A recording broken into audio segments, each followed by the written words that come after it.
I think what we're going to start with, because we've had a couple of changes on the judging panel that just happened, I'm going to ask our wonderful judges, it's a good way to test the mic too, to stand up, sort of face the crowd and give each other, or give a brief introduction, sort of a 1-minute bio of who you are and why you're into entrepreneurship. We'll start on this side with you, Peter. If you would just grab the mic and power it on and take it from there. We should be good to go. Hi everyone, my name is Peter Moreira. I run a news site on Canadian startups called Entrevestor.com. We provide daily, quarterly reports on what's going on right across the region in startups. I've been a journalist, a business journalist for more than 30 years now. I've worked in Hong Kong, Seoul, London, and North America. I'm delighted to be here and would ask all of you to follow Entrevestor to get news on what's going on in the community.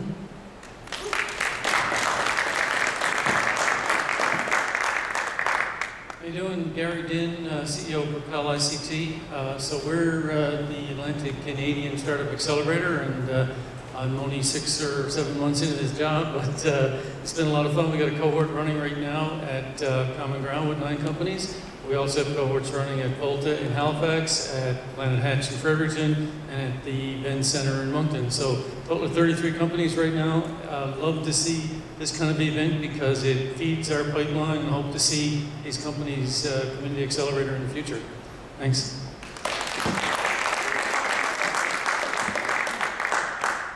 Good evening, everyone. My name is Tom Cooper. I'm on the board of Startup Newfoundland Labrador. I'm also an associate professor in the Faculty of Business Administration at Memorial. The answer to the question, I believe that entrepreneurism, startup, doing things, failing, starting again, succeeding, is really, really important here in Newfoundland Labrador and everywhere. Thank you, everyone, for coming. Thank you very, very much to our sponsors and all the other people, including specifically our team, Roger and Jason. Roger being our executive director and Jason being our superstar consultant in making all of this happen as well. Thank you, everyone.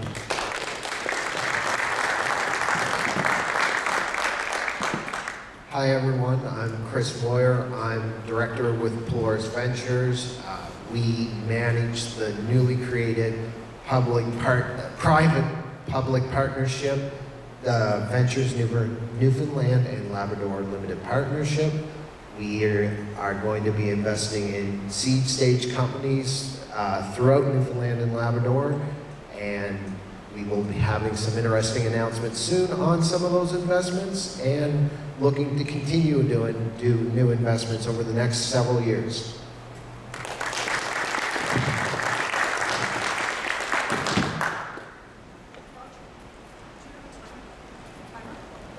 Yes.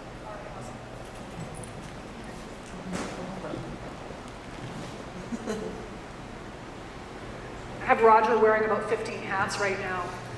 All right, just a quick refresher on the 3 criteria that we will be judged on. They are all equally important. Validation, can you provide evidence that you have talked to real live people who would buy your product because it solves one of their problems? That they would actually pay money for that solution. Execution and design, that you've come up with some sort of a minimum viable product or prototype that demonstrates how your product or solution will work. And finally, your business model. Do you understand what the problem is, what customer segments you're serving, how you will grow that customer base, how you will acquire revenue, and what your cost structures are, among many other things. So these are the 3 areas of criteria that you we kept hammering on you on about all weekend. These 3 criteria. You guys ready? Yeah. Yeah. Let's talk about the prizes. Some of you were asking what the prizes were. This is one of the rules of a startup weekend, is that you don't get monetary prizes here. What you get are prizes that will help you take your ideas further. So if you come in first, there is a great prize package for you. You have a planning session with Ernst & Young. You have social media strategy with Newfoundland Marketing. Clear Prezzo, where is Ed? Hey Ed. He will do a pitch deck audit for you. The Genesis Center will do a custom mentoring lunch for the winning team. And Startup Newfoundland will enroll you in the Starting Smart Boot Camp, which I will say is sold out. So very much in-demand prize. That package is worth $8,500. For the runner-up, we have Freshwater Capital will give you a strategic planning session, and Clear Prezzo, once again, thanks Ed, will do a pitch deck audit for you. If you come in third, there's really no need to despair because you do get chocolate. Which is, you know what, a pretty sweet prize. How pitching works, each team will come up, you will have 5 minutes, and not 5 minutes and 5 seconds, because you know what the drill is. These guys are going to clap you off the stage at that 5-minute mark. You will have 5 minutes to pitch, and then you'll have 3 minutes of Q&A from the judges. And it will go like that. You don't have to worry about the on-deck thing because there is such a small group of you. We're not going to try and push you through so quickly, so we'll just do slower transition. Have fun. Remember to tweet about it, guys. Take pictures. Please do tweet as much as you can about this, particularly this night. Send a shout out to your colleagues and the work that they've accomplished this weekend. On that note, I'm going to stop talking now. The time has come. Let's get our first pitchers up. Du jour.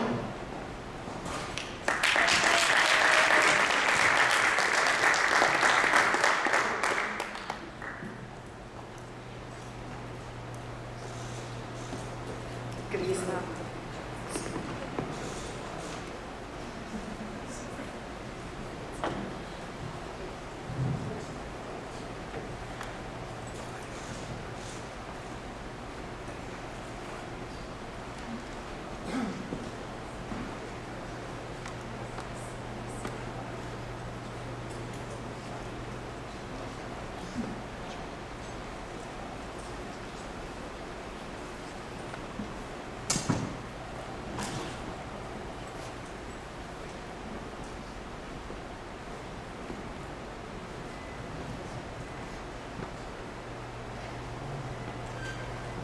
Well, I guess I'll test this first. Yeah? Can everybody hear me? Yeah? People in the back? All right. Good to see you. Okay, everybody. My name is Robert Byrne, and as the first presenter, I'd like to thank you all for coming out and for supporting this great event. Now, my team and I, through the past 54 hours, have developed our product, Du jour. Du jour is about to make you fall in love with food. So, if you're like me, you go to the grocery store, and I have no idea what I want to eat, and I have no idea the things I need to cook those meals for the week. So, how can we solve this problem? Well, what we all want is we all want to be healthy. We all want to eat great home-cooked meals like that. Doesn't that look great? But that's tough. You need all the groceries. And if you're not a good cook, you're not going to be able to get them all. So we end up settling for things like this. And that's bad, it's unhealthy, and really it's killing us. So why do we do that? That's the first question. We do it because we're busy. We don't have time to go out and pick up all the food that we need. We don't have time to make the lists of the things that we need. We do it because we eat repetitive foods and we get sick of them. And then we start to think, well, what am I going to eat now? So we go and we eat fast food. We also do it because of a lack of cooking experience. I don't know what goes into meals, so when I go to the grocery store, I feel lost. Now, Du jour can help you with that. Here's a little story to prove it to you. Joe's at the grocery store. He has no idea what he wants to eat for the week, and he hasn't made a list because he's a busy guy. So he goes, opens Du jour. He sees something he likes. He sees something he doesn't like, he swipes left. He sees something he likes, he swipes right. Once he has enough things swiped, he goes to his page and he sees all the things that he likes. Once he sees those things, he selects his meals for the week, and all of a sudden, he has a grocery list and he's prepared. So the next time he goes to the grocery store, he's ready to go. It's as simple as that. Now, over the week, we've been doing surveys online, and what we found is that our key demographic is males between the ages of 34 and 54 who found themselves in a situation where they have to cook for themselves, and they're probably not prepared to do so, like me. We found that 76% of our users said they were very excited about the idea, and 40% of the users said that they wanted to pay for the idea, which is impressive considering that only 6% of the App Store apps are actually paid for. So we asked the customer, what do they want? And they said they want ease of use, which we give to them with a very intuitive app. They want a good price, which I'll get into in a few minutes. And they want variety in the amount of recipes, which we give to them by allowing users to upload their own recipes to expand our database and offer more recipes to our customers. Now, the main question is, what do we offer? What value do we give to the customer? That's all they care about. That's all anyone cares about. We offer them healthy meal choices. We offer them simplicity in choosing those meals, and we offer them immediacy, so that if it's a last minute and you need meal choices, you can do it quickly and get it done right and not miss anything. We've decided through our surveys that $2 a month is a good price to charge, and at $2 a month, we make $16.68. However, keep in mind that we don't really have enough data to support that fully yet over 54 hours, and we need to expand that later on. So, to start out today, we would need $8,625 to get started today, and over the next year, we think we would need around $135,000. And if we were to get 8,081 subscribers this year, we would break even. And if we were to get 517 more, we would cover our startup costs, and we would be making money for us and money for you next year. Now, the question that everyone's asking is, why will this be successful? Why should you invest in it? Why should you care? And the reasons are that there's a lot of barriers to healthy food choices, and DuJour gets over those barriers. Everybody we've talked to is excited about the app. They want it now, and they want to use it. And it's scalable. Everywhere in the world with their smartphones, people eat, and people need to buy food, they need to plan meals. So, it's useful for them. Over the week, our team has worked very hard. Our team consists of an iOS developer, a back-end developer, a UI designer, a website designer, and what we need is marketing, mentoring, and a nutrition consultant. Thank you very much. Appreciate you coming out.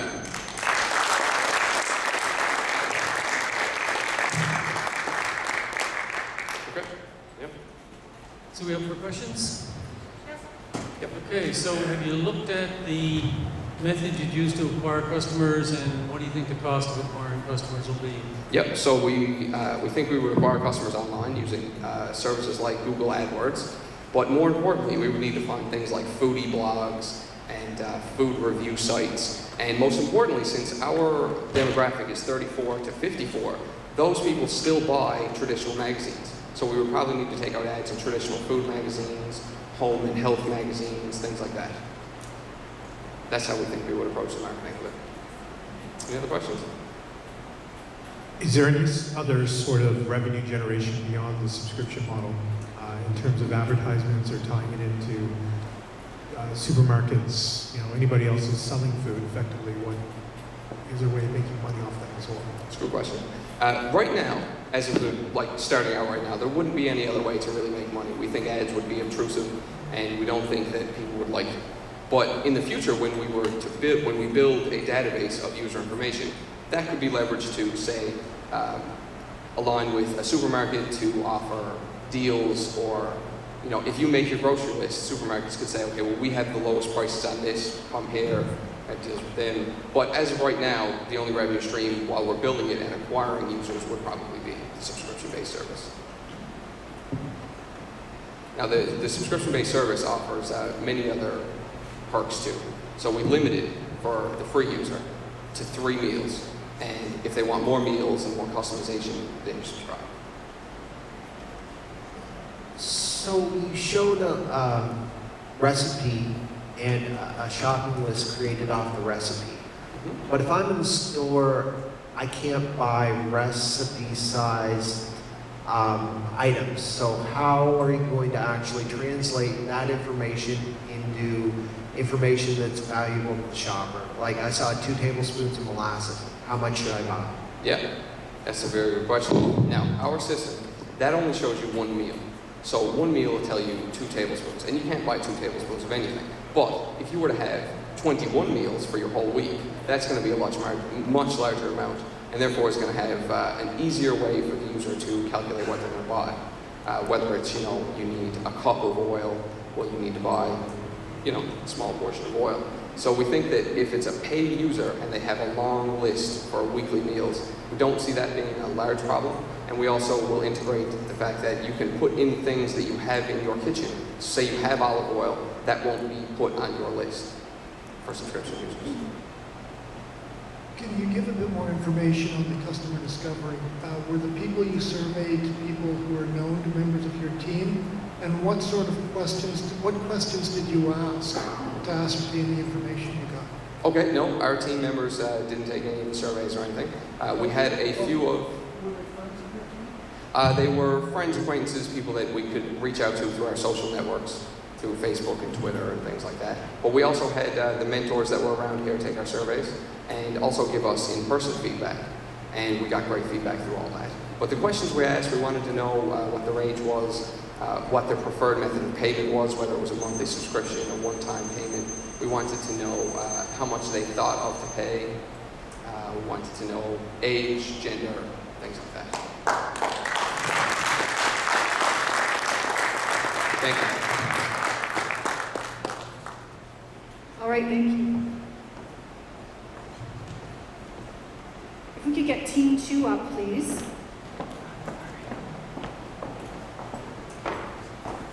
Client core.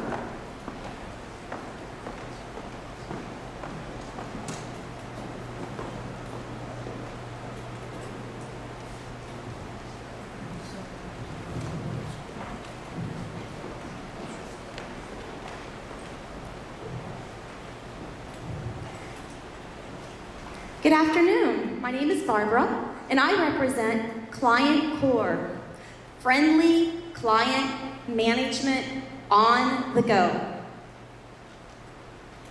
There are over 4 million service contractors throughout North America, which have less than 20 employees. Now, these service contractors end up in all kinds of places. Sometimes they find themselves in a very remote location. There may be no Wi-Fi, there may be no phone service. No problem for our software program. We have storage also that is local and secure.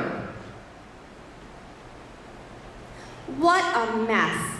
Contractors drive up to their site only to find, where's my invoice? How do I get there? Where's that client's phone number? What is the person's name that I need to speak to? And where's the work order? I was there 6 months ago, and I had a picture of the schematics of the equipment, and I can't find it anywhere. Oh my goodness, I left it at home on my desk. Oh my goodness, another problem. We have a messy, messy car with things scattered everywhere. Oh, the solution, all at one touch, on my dashboard. My navigation system is right there, which I access through my Client Core login page. Brings me to my daily planner, which my boss has fixed for me, so I know what I have to do today. And if I get another client in between, he just puts it into the system and bam, it sends me a notification. I have the daily planner right there. I have all my clients with their contact information at my fingertips. I can write quotes while I'm on the site. I can do my invoices, which are signable, and I can email them directly to my accountant or my boss or the people that I am doing service for. Also, it has all my work sites, could be hundreds, could be thousands, and it has photos of all the equipment that I've worked on, just in case I can't remember what goes where or what a model number is. The navigation system is fantastic. It takes me from the destination that I'm at to the next destination with no problem whatsoever. I have my work order handy. It shows me what I have to do at that particular time. It also has all my work history of every work order I've ever done.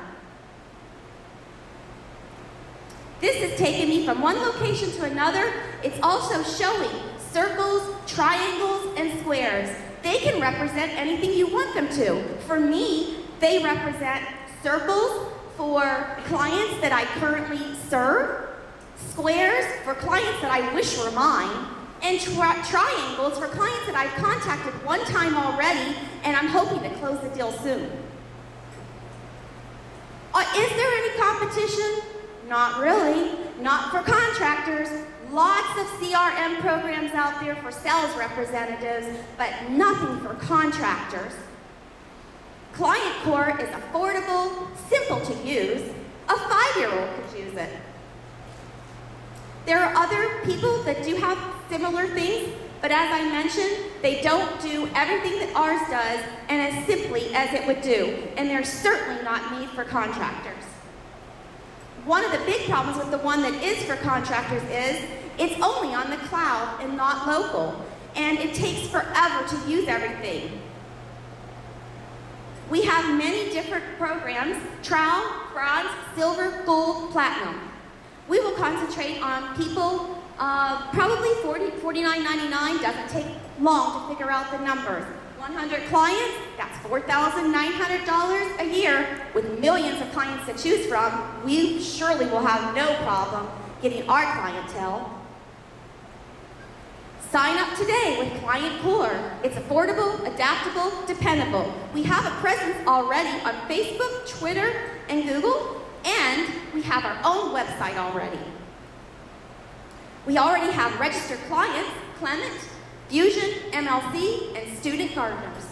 We've done surveys already, and 90% of our survey respondents said they are willing to sign up as soon as we're ready to run.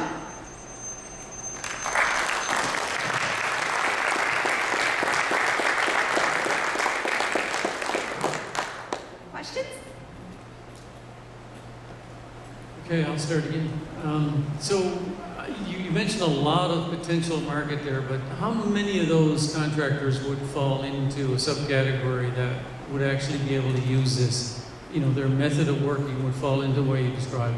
Every contractor that has various clients spread out, every contractor that's just not an inbound contractor that has to go to do the work somewhere else. Okay, and how would you reach those clients to turn them into clients? Well, we would use several things. We would use Google Words and Google Ads, of course. We'd use Facebook to go ahead and optimize, people that are doing search engines, and so that our ads would show up for small businesses to medium businesses. We would have sales representatives in various places, both inbound and outbound, making sales calls. Okay, thanks. Yeah, could you give a few details about the client survey, how many people you did survey? And also, could you say how the demands of a contractor would differ from someone in sales? That's really great that you asked that question, because this program actually would work fantastic for those in sales too. Me being in sales, I would be able to utilize this without any problem whatsoever. It would flow very easily. Contractors, it will also help because they would be able to keep their pictures on there and, their quotes, their work orders, and their work history. So everything is right there, just at a touch. They're not having to think, oh, I left something back at the office, or where the heck is it in my truck? How many people did you contact on the survey? Oh, I apologize. We contacted about 20 people, and out of those, 90% were very interested.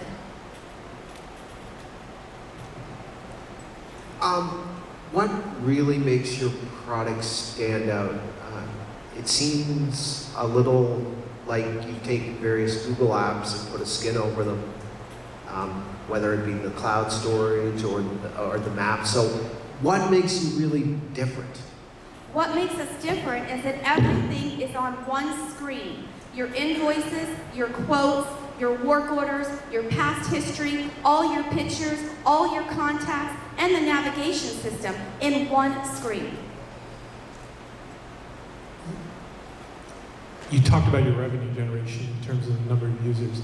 Any idea in terms of costs to get this? up and Yes, running? we have figured out costs. Of course, we would have to obtain cloud storage, which would be a cost, and then our local storage would be about $3,500 a year.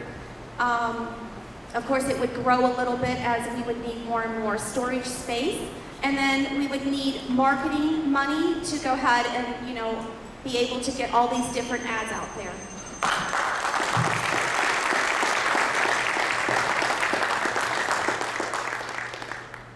Could we get lunch into the stage, please?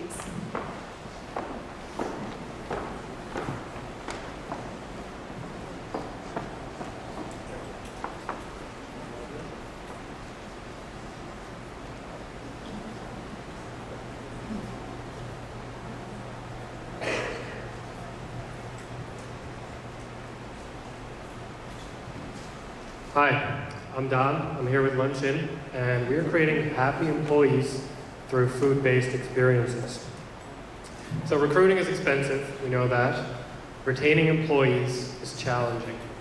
And especially when we look at the younger workforce, we see that they change jobs every 3 years, so retention is becoming more and more of a challenge.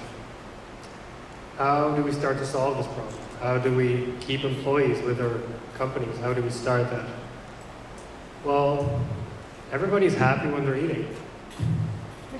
And that's what Lunch In wants to achieve. So we deliver healthy food to your offices.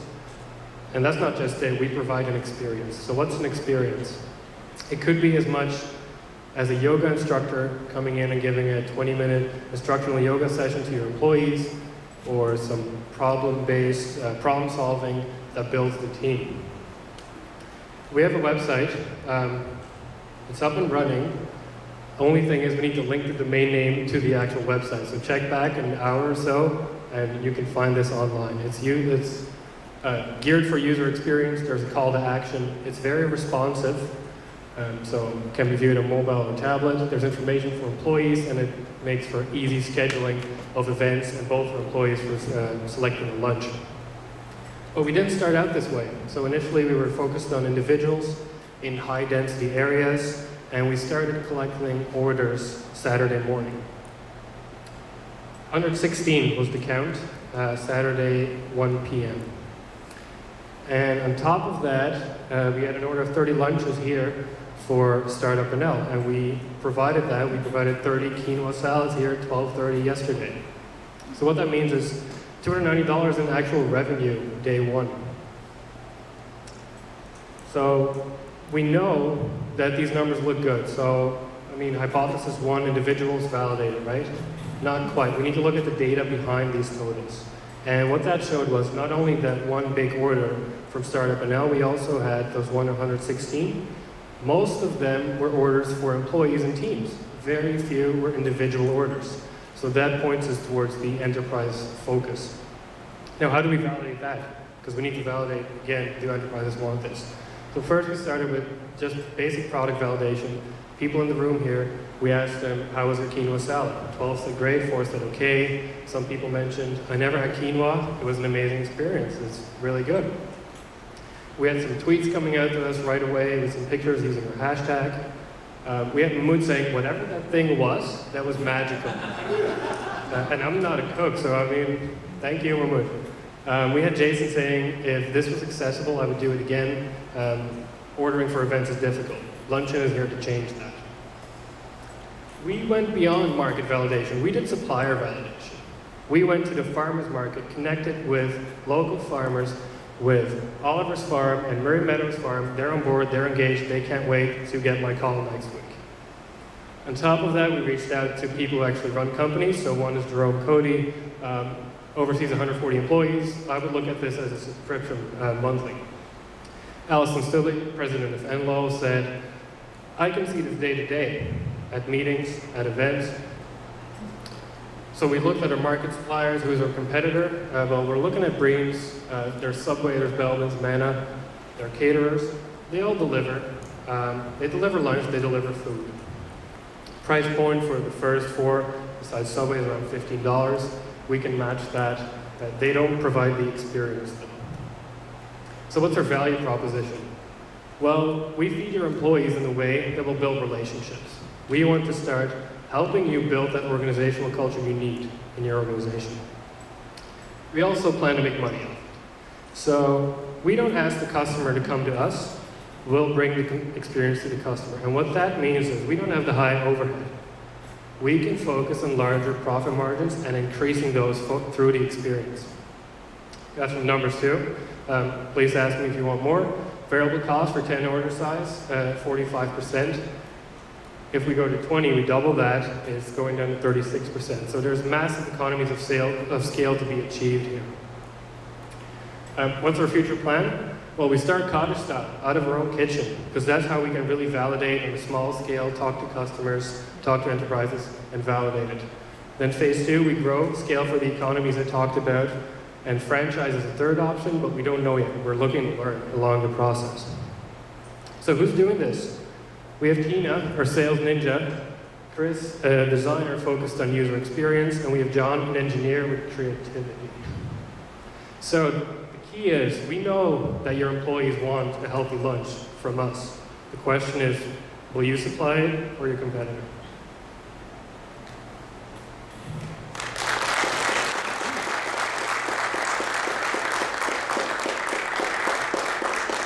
Q&A. Okay. All right, so it's lunchtime and all your clients want lunch all over St. John's or in surrounding area at the same time. How do you manage to service all the clients for that brief period? I can't wait for that day to come. So while we're focusing on enterprises now, they'd have to schedule ahead of time. And the thing is, we did those salads yesterday, 10:30. I was at the farmer's market, got a call from John. Hey, can we do an order of 30? And we did it. We delivered 12:30. So, I mean, it can be made very fast. In terms of delivery, those variable costs I showed you, they include a delivery driver, the wage, the cost of that per order. So in terms of that, I don't really see an issue. The meals can be made ahead of time too. Okay. How scalable is this? Because if you're offering experience in St. John's may be different than in Corner Brook versus Halifax versus wherever. So how in terms of how do you control the quality of the experience and then therefore how scalable it is? We're going to control end to end. And so that is meal prep. So that goes from the quality of the food to the packaging it is to the people who deliver it. So we're not going for a Domino's model where we outsource that to people who deliver for us. No, those will be people we train, we make sure that the delivery is right, and we will look to partner with local people, so local yoga instructor, this is just an example. If there's a trend going on in another city, we can look at that and tailor it that way. So in terms of scalability, we need to look at our markets where we're going. So you just mentioned that in order to deliver the experience, you really need your own workforce. But that means you're going to need quite a few people for a very short period of time during the day. Where do you find a workforce that actually matches that sort of characteristic? Very good question, Chris. So the thing is, because we can design our meals to be manufactured, we don't need chefs or people with a high skill level. We need people who want to work part-time, for example, who have other commitments in evenings, or, people who are staying home to look after kids, be ideal. So are you sure the value proposition and what you're proposing is the whole package that you're describing, or is it the organization and the delivery and the experience? I mean, do you even need to be producing the food yourself, or can you, what part of that do you see the value in? Also, good question. We're going for premium, and to get premium, we need to control the quality. Now, we're in the food business, so, well, actually, we're in the experience business. It so happens we make a great salad. Now, if that salad isn't good, it ruins the rest of the experience. So that's a key quality metric we need to control. Thank you.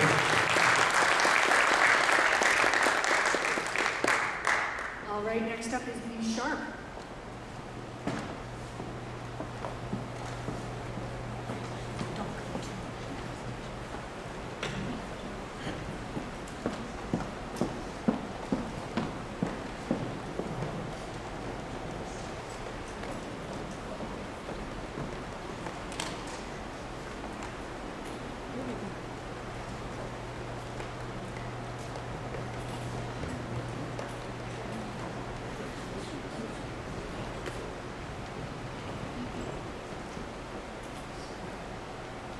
Right, are we ready to go? Okay. Well, good evening. I'm with B Sharp, Do Re Mi As Easy as ABC, which is a board game, physical board game, to help learn how to read music while having fun together. So, I'm Stephanie Bowering, and I have this wonderful team with me today, well, all weekend. So this was very interesting to have the whole process and the whole idea validated finally. Most of you probably have had some experience with reading music, learning how to read music. And so you know how tedious, isolating, and difficult it is. It's just hard to get yourself motivated, and for parents to tell, go and practice now. It just isn't an easy thing to do. So the thing there's not much competition out there, and I ended up coming up with this game, which is quite innovative and might have even had people say revolutionary. And so B Sharp is an actual physical board game with cards, dice, and a board. It's flexible and scalable, so they have different levels and the questions that go with it evolve. And it's multiplayer and intergenerational, so you can play with families, children will play with their parents. Now, we're targeting So our validation, we went out. Yesterday afternoon, we went and we stayed a few hours at Chapters. And so the validation we got is that parents would be willing to pay between $25 and $30 for the game. They thought it was very interesting. 75% of the parents and children said that they were interested and would be willing to buy it. We got 150 now, actually, Facebook likes on our page that we launched at midnight last night. And email signups via the website, we're actually over 10 now.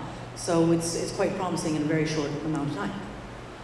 So these are the different comments that we got. Zach was actually quite funny. This was at Chapters, and he actually went and got his mother to give us his business card because he definitely wanted to get the game as soon as it was out. And we just have, this is a friend of mine in the beginning who made this comment, which was very reassuring. And we just kept getting these comments while we were at Chapters. Lisa Gillum that we got to see today, that was very interesting, and she's definitely interested.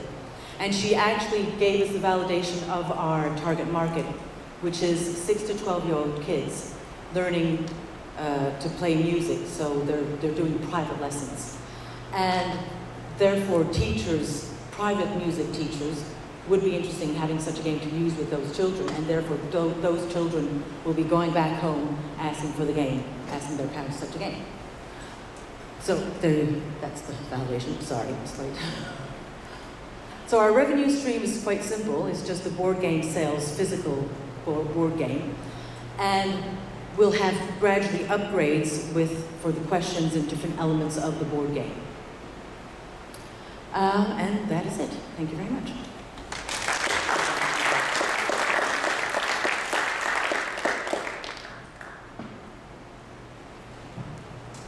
So the teams that come up. Run along. Oh, and I completely forgot. So you have the cards in front of you to have an idea of what it looks like. And so this is the board game that and with the questions, I'll tell. You ask me the questions as well. You see if you're interested in the actual design of it. Okay, I'll lead off again. So do you think the validation that you did is sufficient to give you confidence going forward? Yes, it is, because well, unfortunately we weren't able to go to Long and McQuaid. So when we were at Chapters, we weren't completely in our target. So if we're getting 75% of yes, we're willing to buy it, and we were showing them the physical board game, and actually having music teachers, we had a couple of music teachers validate the game as well. So, and we also had sort of later target adult musicians. Board gamers, I was kind of hoping they would be interested in, no, it turns out they're not. So have you looked at the larger demographic to see what that represents if it is successful, as you said? Well, when it comes to parents, we're talking about like at a Canadian level, 2 million. So, you know, if we get a fair share of those parents, and they're already spending a lot of money on music lessons and in instruments. So that's $30 is a half-hour music lesson. Have you looked into how much it's going to cost you to produce the game and how much it will cost to acquire clients? So glad you asked. So we went on quite the journey this weekend to try to answer quite that question. We looked at all sorts of suppliers, domestic, US, international. There's quite a number of options. We have worked the cost of the unit cost down to about $750. That could be a little bit ambitious. It could be anywhere between $750 and $10 per unit, depending on the size of the initial run. And we're looking at creating about 500 units at first. So we think that that's a reasonable cost, considering that the parents have stated that they're willing to pay about $25 to $30.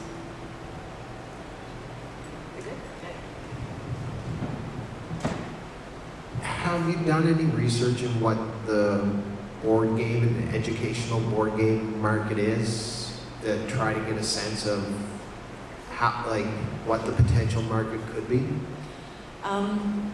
Well, I initially tried looking into expenditure in music, and that was quite hard to get for Canada. I know board games are very popular at the moment, but I don't have actual figures at the top of my head. But I mean, it's, you know, when you see all the Kickstarter campaigns and how they're reaching their targets quite easily, I mean, it's a big market.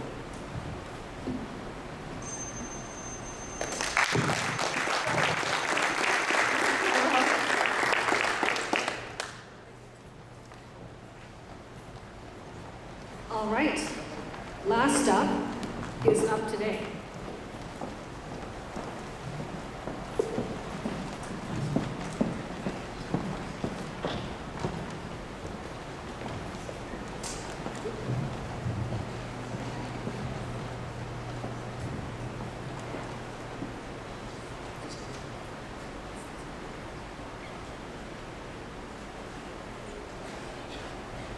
Hello everybody, we are Up Today, and you may be asking what is Up Today. We are a rewards-focused hub for events. So, this here is Matty, and it's Saturday night. He's wondering, you know, what am I going to do tonight? He goes to the Overcast and he checks out the events page, and he sees what you see here. He's wondering, Bad Milk, it's a band I've never heard of. Any of these events that are here, which ones do I want to go to? What's popular? What's interesting, right?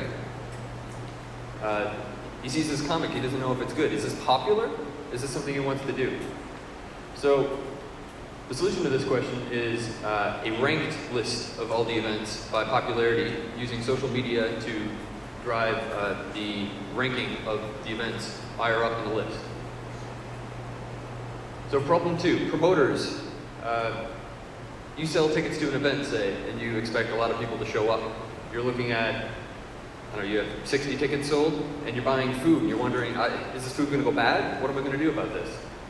You need to know whether or not your advertisement is actually working, and if you can commit to the numbers that you have there.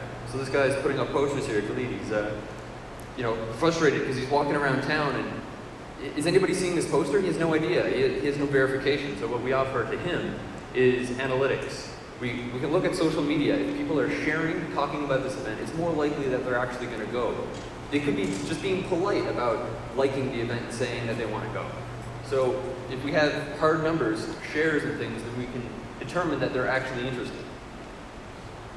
There are existing platforms for this. You think of Facebook that has events. These programs, none of them offer the same incentives. We're looking at a rewards-based program. In terms of analytics, there are other things that do this, but what we're offering is a user base. This here collects all the events in one place, and people will go through this app in order to see their events. So you may reach users that you wouldn't normally reach. So we are Up Today. We're a rewards-based program, sort of like Air Miles, but for events. And so you're wondering how it works. So Matty comes along here, and he's checking out his newspaper. He pulls out his phone to check this website, and he sees, well, there's a beer expo on, and I like this type of event. There's a lot of people going to it. It seems fairly popular. It might be something I'm interested in going to. So he tweets about it. He lets his friends know. Because he's tweeted about it, he gets 50 points. These points allow him to get things for attending the event. So he might get a discount on cover, or he might get free beer, different types of swag that might be available anyway. So we asked people if they want to see this, if they'd like to use this. We asked radio hosts who interact with bands a lot. So how do you promote right now? Are you interested in these types of things? And they said, sure, that'd be a great way for us to get out and talk to bands. Trapper's Bar, the bars operate on promotion. They need these people getting in there, and they need to be able to depend on these people getting in. So we did a survey. We found that 64% of the event goers that we interviewed would sign up for this event, so the majority of those. And we found that event promoters, the majority of those too, would be willing to contribute small rewards as an incentive to promote on this platform. In order to make money on a platform like this, we start off with Google Ads. They're very cheap. We can collect the content from simple sources already, and then we can move to a subscription model once we have enough of a base. The costs initially are not large, so we can build for very cheap and then expand and charge more once we have a following. We are uptoday.co, and you can follow us on Twitter at uptoday_co. We're a rewards-based program for events.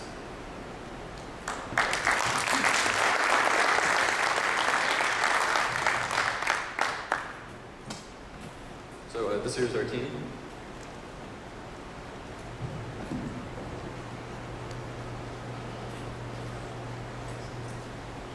Okay, I'm up for the first question again. So I describe this as kind of like a hyper-local loyalty program. And you're not the only ones working on this kind of concept. One of the issues it runs into is that to generate the customers, you know, that whose events you're promoting, takes a lot of work. How are you going to get critical mass there to drive then a critical mass of users? What type of users are you speaking about? How do you get enough events listed on your app to drive the users? So the thing is, people running events generally do talk about it on social media. And a lot of different social media platforms have APIs for this to collect the data. So if people are talking about this stuff on Twitter and Facebook and all these different platforms, we can collect the events directly from these platforms. So if these events are occurring and being talked about on media at all, we can scrape them. So there's that, but you know, also we can talk to Surefire and we can talk to several different groups who are around town who are promoting events that we could just get the events directly from them to start locally. You want to start small and start to expand. So you can scrape online for several different cities before you can go in there. So you can find out that the events are taking place, but do you also need a relationship with the event promoter or event organizer to really have this whole thing work? The relationship with the event promoters is necessary to collect some of the rewards, but there's lots of different incentives that you can offer. The incentives could be based in the app itself. They could be reduced cover. A lot of different venues have promotional material available already. And so if I have t-shirts or something and I give these out to people, I don't know if they're wearing them, I don't know if they're doing with these things. But at least with a program like this, you know that it's in response to some of the things that they've done. So you can see that your dollars might be going somewhere. So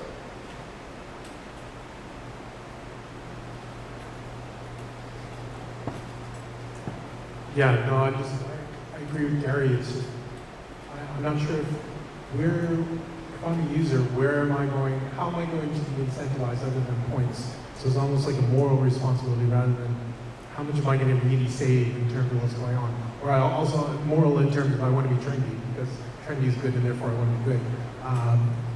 How do you get the people once again to get into the app and really get? So you want people to use the app, say users from town who want to go to events, right? You're looking for an events listing. If you provide the listing of events people are going to be looking to go to, then they can go to see them. The people are already looking for this. The Scope was around a while ago. People would go there to check out events. The Overcast is there now. And we found at the last startup weekend, like just from personal experience, people are out there looking for these events and they don't have a place where they can find it all in one place right now. They're already out there looking for this thing to exist. So. So the list of events, I'd like to add on this. So the thing is, the users, what the users are getting is that they are getting, because there are so many options, they are getting which one is the most popular based on how much liking and sharing and invitation on all of that. So they are getting the rank, which one is the most popular, number one, and number two is by doing liking and sharing and all this other, and even going there or bringing friends, they're getting points, and then after that they can redeem those points by getting either free drinks or t-shirt or free tickets to something.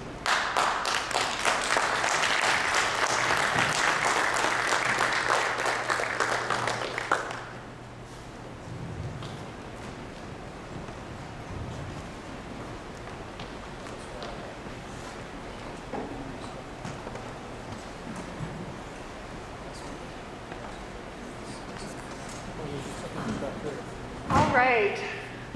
Everybody take a big breath. It's over. You did it.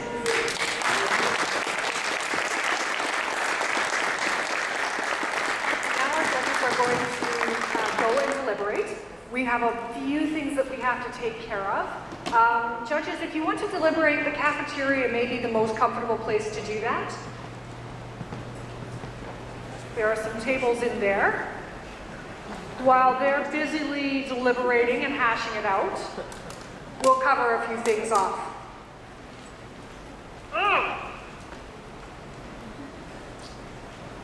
That is if my...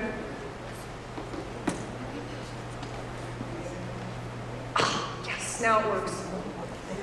So there you go, congrats, you did it. We covered that already. How many of you learned something new this weekend?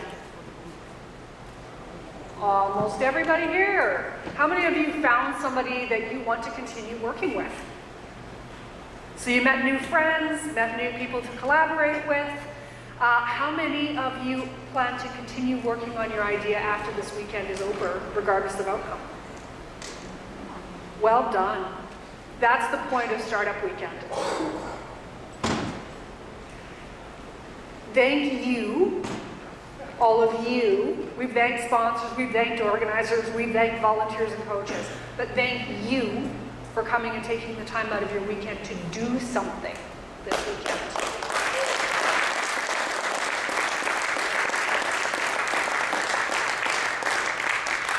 For organizers like Jason, for facilitators like me, for the coaches and the mentors, our reward is actually watching all of you go through this process and seeing you learn.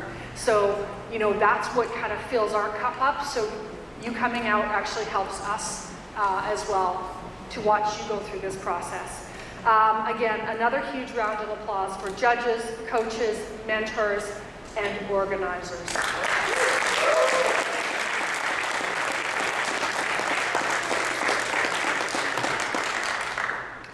Just so that you all know, Startup Weekends are organized globally through this organization called Up Global.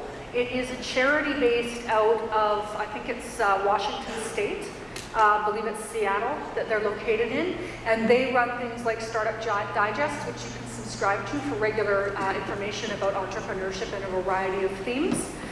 They also help organize things like Startup Week, Startup Next, and Education Entrepreneurs, which is what I'm involved in. Woo! Community resources for all of you, because once you're done today, you are not done. And if you win or lose, those of you that are going to continue with your ideas will continue to need assistance. So, some of the people that you can contact include Jason, Roger, and Angelo, who you've met this weekend. You can also connect with many of these organizations locally. You have got Common Ground for co-working space, you've got Startup Newfoundland, you've got Propel ICT, Futurepreneur, the Genesis Center. There is a great ecosystem of organizations and people that are willing to help you. All you've got to do is ask. That's part of the beauty of this community, is that everybody gives to everybody else.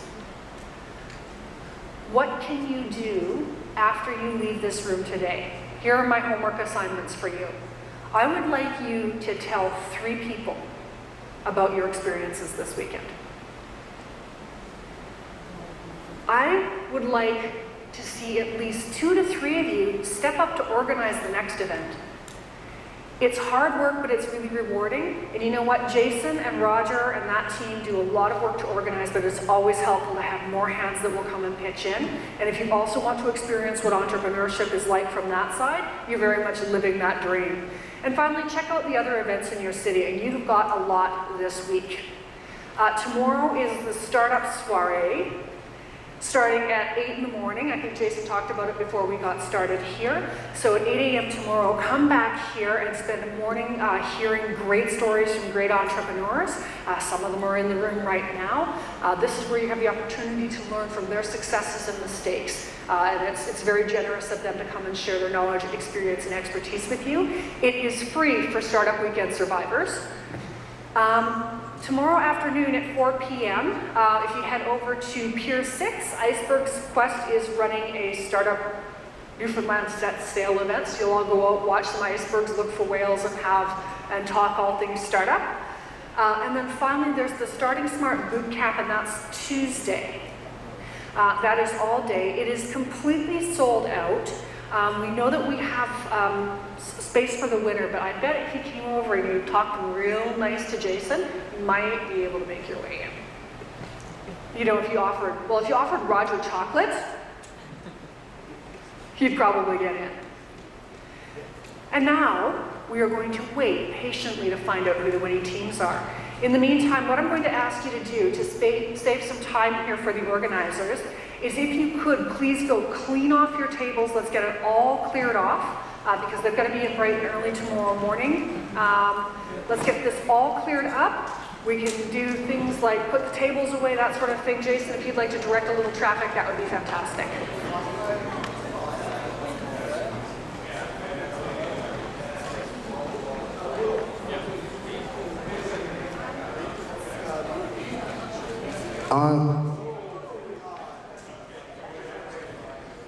Guys, just want a couple clarifying questions here, or answers for you. So, Set Sail Ocean Quest is pay as you go. So, if you want to join us, you're absolutely more than welcome to join us. I'm not sure the exact price of it, but you can find it from Ocean Quest. I think it's around $60 or so, somewhere in that vicinity. The second thing, tomorrow's Startup Soiree.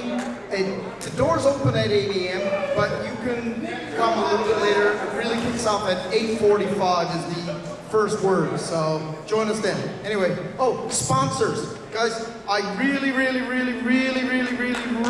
have to point out all the sponsors. They made all of this happen. And I also have to point out that our government, provincial government's partners are here. Business, trade, rural development, BTCRD, BTCRD. I keep getting that screwed up. As well as the federal partners are ACOA. I don't know if there's anyone here representing ACOA this evening, but guys, a big round of applause because they really put a lot into making this happen too. So I want to say thanks to both of them. Thank you.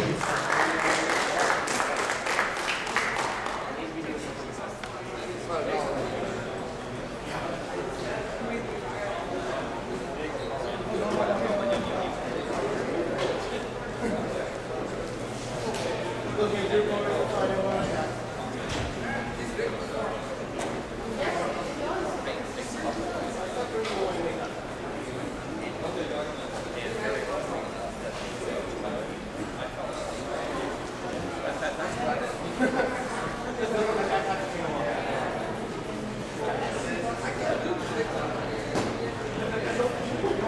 is all startups. You know what? We are startup. We drove a bunch of shit.